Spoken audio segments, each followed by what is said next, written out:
जब मछली पकड़ने गए तो उसमें एक कछुआ पकड़ने आ गया।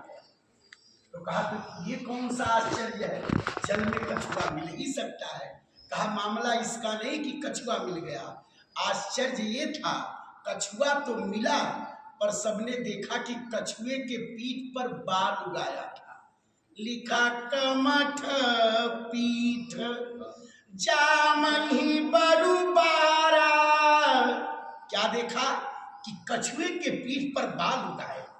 दूसरे ने कहा कि महाराज श्री इसका आश्चर्य थोड़ा कमजोर है, इससे बड़ा आश्चर्य मेरा है। संत ने दूसरे वाले से पूछा आपका क्या आश्चर्य है।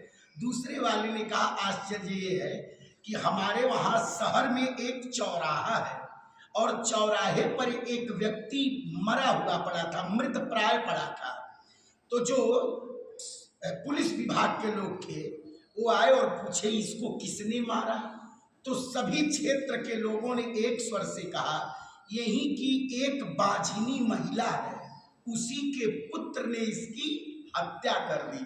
भाई बाझिनी है तो उसका पुत्र तो होगा नहीं, लेकिन कह रहे बंध्या सुत बरुका मारा।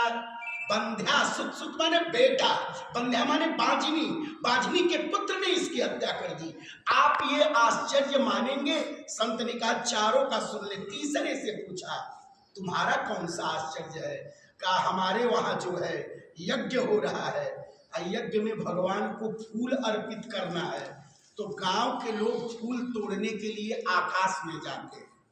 कहा आज तक तो पृथ्वी पर ही लोग फूल तोड़ते थे, तुम्हारे वहां का यही आश्चर्य है कि फूल ही न भबरू नाना फूला। सबने देखा आकाश में फूल खिल रहे थे, आप ये आश्चर्य मानेंगे? कहा चौथे से पूछा तुम बताओ तो बता दें।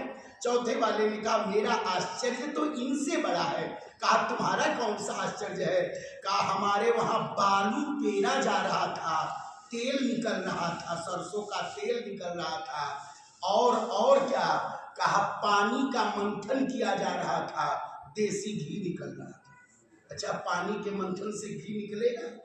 कह रहे बारी मथे घृत होई बरु सिकताते बरु तेल। सिकता माने बालू होता है, बालू के पेरने से क्या निकल रहा था? तेल। अब चारों अभी कह ही रहे थे तो एक पांचवा व्यक्ति आ गया। अब ये चार अपना आश्चर्य बता रहे थे, एक पांचवा आ गया। तो वो आया और महाराज श्री के चरणों पर गिरा। महाराज हमारा भी एक आश्चर्य है। कहा कौन सा? कहा मेरे वहां एक व्यक्ति जन्म लिया, पूरी जिंदगी कभी भगवान का नाम नहीं लिया और तर गया।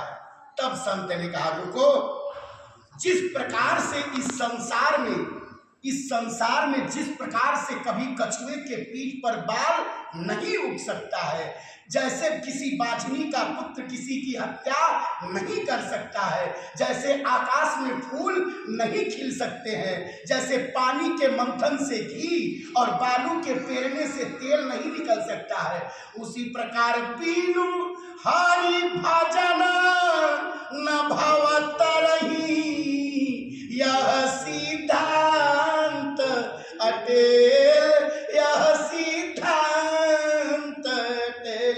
जिस प्रकार से उसी तरह से बिना भगवान के भजन के, बिना संत के सानिध्य के किसी को भव सागर कोई पार हो जाए, किसी को भगवान की प्राप्ति हो जाए, ऐसा कभी संभव होने वाला नहीं है। हमारे जीवन का एक सूत्र की उमा कहो निज अनुभव अपना, असत हरि भजन जगत सब सपना। तो हमारे जीवन में थोड़ा ही हो लेकिन भगवान का भजन हो, संत का दर्शन हो, क्योंकि सरदा तप निशि सस्य पहरई, संत दरस जिन पातक तरई। ध्यान रखना हमारे जीवन में कभी भी जाने अनजाने में कोई पाप भी अगर हो जाए तो केवल संत का शरण ले लो, तो दर्शनम तव लोकस्य सर्वथा अघम परम। संत के दर्शन मात्र से ही समूल पाप नष्ट हो जाते हैं। अब पाप अगर नष्ट है तब हमारा मन निर्मल होता है। निर्मल मन जन सो मोहि पावा, मोहि चित्र भावा।